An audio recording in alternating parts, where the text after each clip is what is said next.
እንቀጥላለን። የአድዋ ድልን ልዩ ከሚያደርጉት ነገሮች መካከል እያንዳንዱ ሰው ያለውን ያዋጣበት ያለውን መሳሪያ በሙሉ ይዞ ለእናት ሀገሬ ብሎ የተሰለፈበት እና ደግሞ በሙያቸው ያገለገሉ አሉ። በእውቀታቸው ሁሉም ከያቅጣጫው የሚችለውን ሁሉ አዋጥቶ የመጣ የብዙሃን ተደምሮ ያመጡት ድል ነው። አዎ ሰው ብቻ ሳይሆን እንስሳትም ስንቅ በመሸከም የጦር መሳሪያዎችን በመሸከም የደከመውን በመያዝ አብረው የዘመቱበት ነው። ከዘማቾች መካከል ደግሞ የሙዚቃ መሳሪያቸውን መሰንቋቸውን ይዘው በጣም ብዙ አዝማሪዎች እንደተጓዙ በርቱ ብለዋል። አዎ እዚያው ቦታው ላይ ተገኝተው የደከመውን አበርትተዋል። ጉልበት ላጠረው ጉልበት ሰጥተዋል። ደግሞ ሀገራዊ ስሜቱን የበለጠ ለመፍጠር ጥረት ተደርጓል። በብዙ መንገድ ተጽፏል። ስለ አዝማሪዎችም ከግጥሞቻቸው ስንኞቻቸው እንደዚሁ ተሰንደው ይገኛሉ።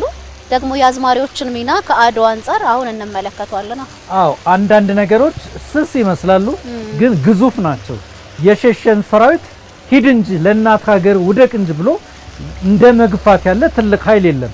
ደግሞ ሰው የኛ ሰው እንደ ሀገርም ያለን ባህል ለእንዲህ አይነት ዜማዎች ለእንዲህ አይነት ሀገራዊ ግጥሞች በመሰንቆ በምናም በሚል የሚደረደሩ ነገሮች ያለን ልባችን ስስ ነው እና የፈራውን አበርትተው የቀረውን ወደ ኋላ ጠንክር ግፋ ብለው ለሞት አጨክነው ያድል መጥቷል።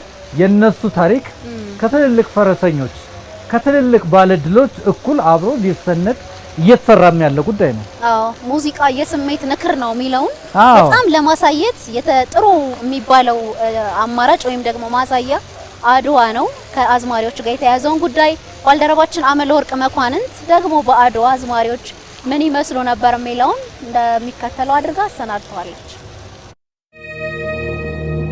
የሰው ልጅ ክቡ የታሪክ ግዝፈቱ ወደር የሌለው አድዋም በእርግጥም ለዓለም ተለምዷዊ ባህል እንግዳ አሰላስለው ይረዱት ለምናብም ረቂቅ ነው። የገድሎቹን አይነት የፍሬዎቹን ብዛት ነግረው አይጨርሱትም። አፍሰው በጎተራ ያኖሩትም እንደ ዋርካ ባለብዙ ቅርንጫፍ በልፍ ቃል የማይገለጥ ድንቅ የአሸናፊነት ታሪክ ነው አድዋ። በአድዋ ጦርነት ሀገሬው በየፊናው ተሰማርቶ የራሱ ሚና እንደተጫወተው ሁሉ የጥበብ ሰዎችም ለድሉ መገኘት የራሳቸው ታሪካዊ አበርክቶ አላቸው። ሙዚቃ የሲግናልና ኮሚኒኬሽን በጦርነት ውስጥና ምልክት ይሰጣል። ሙዚቃ ለጦርነቱን ለሚያካሂዱ ሰዎች ለወገን ብለን እናስበው እንደዚህ ነው ምልክት አይነት ነገር ወደዚህ ሂዱ ወደዚህ ኑ ምናምን የሚለው ትልቅ የሲግናልና ኮሚኒኬሽን ለማካሄድ ሙዚቃ በዚህ መልኩ ትልቅ ሮል አለው በጦርነት ወቅት በተለይ ደግሞ ቀደም ባሉት ዘመናት ማለት ነው። ሳይኮሎጂካል ዋርፌር የምንለው በጠላት ላይ ፍርሃትን መፍጠር ማለት ነው።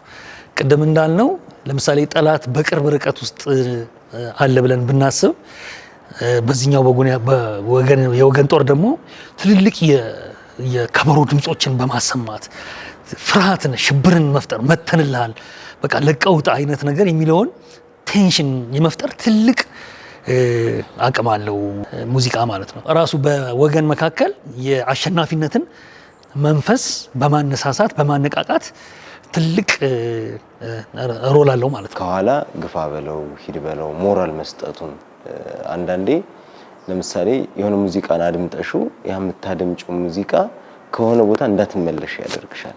ያ ውጤቱ ምንድነው? የኪነ ጥበብ ውጤት ነው ማለት ነው። ስለዚህ ጥበበኞች በዛ ሰዓት ያው ያይዞህ ባይ የትደርሳለህ አንተ ነው ድሉ ያንተ ነው ጀግንነቱ የሚለውን እንትን ከጀርባ ሆነው የሚሰጡ የነበሩት ያው ኪነ ጥበበኞች ናቸው።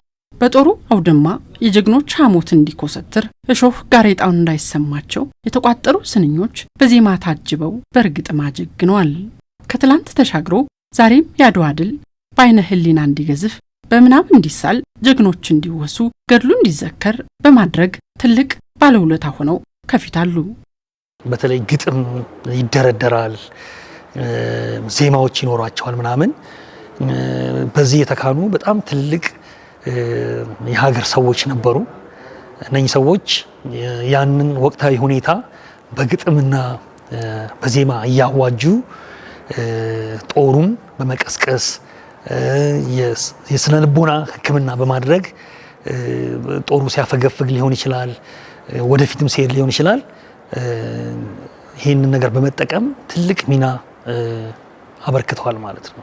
ፎካሪው ሸላዩ በደንብ ትልልቁን አስተዋጽኦ አድርጓል። ያ ባይሆን ኑሮ ጦርነቱ ዝም ብለሽ ከኪነ ጥበበኛ ውጭ አድርጊና ሳይሆን ዝም ያለ ጦርነት ምንም የሌለው አይነት አካሄድ ሞራል የሌለው አይነት አካሄድ ነው የሚሆነው። የሀገር ታሪክ በኪነ ጥበብ ሲገለጽ ትርጉሙ ብዙ ስሜቱም ጥልቅ ነው። ጂጂን ካነሳናት አድዋን በጂጂ ቶን ነው ልንስለው የምንችለው። በጂጂ ውስጥ በጂጂ ሙዚቃ ውስጥ አድዋ አለ። አድዋን ይሄ ትውልድም ለቀጣይ የሚመጣውን ትውልድ የትኛውም ትውልድ ስዕሉን አስቀምጦት ይሄዳል ማለት ነው። ለምሳሌ በጣም ከመወዳቸው ውስጥ የጥላሁን ገሰሰ ኢትዮጵያ የሚለው በጣም በቃ ስሜቴ ይነካኛል። ሁሉ ጊዜ በሰማሁት ቁጥር በተጫወትነው ቁጥር እንደ ባንድም ስንጫወተው በጣም ውስጡ ያሉትን ኮንቴንቶች ግጥሞች አይተሻልና በጣም ደስ ይለኛል እሱን ስሰማ ማለት ነው። የነ መሐሙድ አለ ተከብረሽ የኖርሽው በአባቶቻችን ደም በአባቶቻችን ደም እናት ኢትዮጵያ የደፈረሽው ደም የደፈረሽው ደም የሚለው ደግሞ የመሐሙድ ሌላኛው ነው። ሌላው ደግሞ አይ ቲንክ እያበላሽ እያጠጣሽ እያሳደግሽኝ የሚለው የመሐሙድ ዘፈንም በጣም ከሚመስጡኝና በጣም ከማደንቃቸው ስራዎች ውስጥ ይገኛሉ። ከአድዋ ባለፈም በየዘመናቱ ዘመናዊ ሽሬ የሆኑ የሀገርን ፍቅርና ወኔ የሚያላብሱ ሙዚቃዎች ተሰርተዋል። የኢትዮ ሶማሊያ ጦርነት 1969 አካባቢ ይመስለኛል። ከዛም ቀጥሎ እስከ 73-74 በነበረው ጊዜ ወደ ምስራቁ የሀገራችን ክፍል በመሄድ ትልልቅ ስራዎች ተሰርተዋል። እነ ጥላሁን ገሰሰ፣ እነ መሐሙድ አህመድ፣ ሌሎችም የሙዚቃ ባለሙያዎች ጦር ግንባር ድረስ በመሄድ ወታደሩን ሲያነቃቁ ነው የነበሩትና ይሄ በዘመናት ሂደት ውስጥ አሁንም እያየነው ያለ ነውና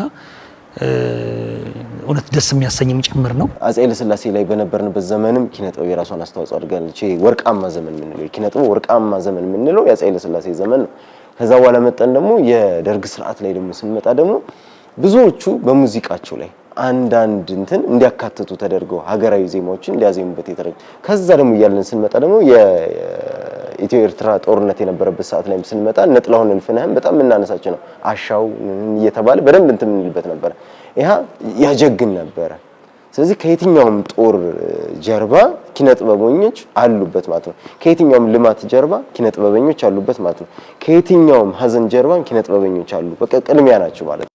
የአድዋን ጦርነትና ድል በጥሞና ስንቃኝ የእንባ ጤዛና የሳቅ ዜማ በትይዩ ወደ ገጻችን ይመጣሉ። ከወዲህ ደግሞ በቋያ እሳት ተፈትኖ አልፎ ዓለምን ያስደነቀና የድል ብስራት ወርቅ ሆኖ ሲወጣ በመንታነት ይከሰቱልናል። የዘመናችን አድዋ የሆነውን የታላቁ ህዳሴ ግድባችንን ስንመለከትም መቻልን፣ አንድነትን፣ ዳግማዊ ታሪክን ያጎናጽፈናል። ህዳሴያችን ግድብ አሁን ትልቋ እንደ አድዋ እኮ የሚያስከብረን ታሪካችን ነው። አይገድቡትም የተባለንበት አያደርጉትም የተባለንበት አሁን እኮ በትልቅ እንትን ውስጥ እየሄድን ያለ ነው። አሁን አይደለም የሚታወቅም ባይዘው የሚቀጥለው ትውልድ ሲመጣ የሚያወሳው ትልቅ የሆነ ታሪክ እያስቀመጥንበት ይሄርና ነው። ኪነ ጥበብ ታሪክን ለትውልድ በመዘከር ለአንድ ዓላማም ለማሰለፍ በሚደረግ ጥረት ውስጥ ትልቅ ሚና ያለው ነውና ዛሬም የሀገርን ብሔራዊ ጥቅም ለማስጠበቅ በሚደረግ ጥረት ውስጥ በአግባቡ መጠቀም የሚገባን ሆኖ እናገኘዋለን። ማይቀረው እኮ የወደብ ጉዳይ እኮ አለን እኮ ከዚህ በኋላ እንደ ኪነ ጥበብ እየቀሰቀስን ነው ገና የምንሄድበት። ይሄ የባህር በር ጉዳይ ለኔ ላንቺ ለአሁን ትውልድ ምንጥለው አይደለም። ነገ ያቀጣይ ትውልድም በጣም አስቀምጦት መሄድ ያለበት ጉዳይ ነው። በሆነ አጋጣሚ ያጣነዋል። ምናልባት ያጣነው ግን እስከ መጨረሻው ሊሆን አይችልም። አሁን ላይ ግን ኪነ ጥበበኛው ምን መስራት መቻል አለበት ነው። ወኔውን በጣም ቀስቅሶ ማምጣት መቻል አለበት። ፍርክስክስ ያለ አንድነት ካለን አንድነቱን ወደ አንድ የሚያመጣ አይነት የኪነ ጥበብ እንትን መምጣት መቻል አለበት። ስራ መምጣት መቻል አለበት። የሰው ልጅ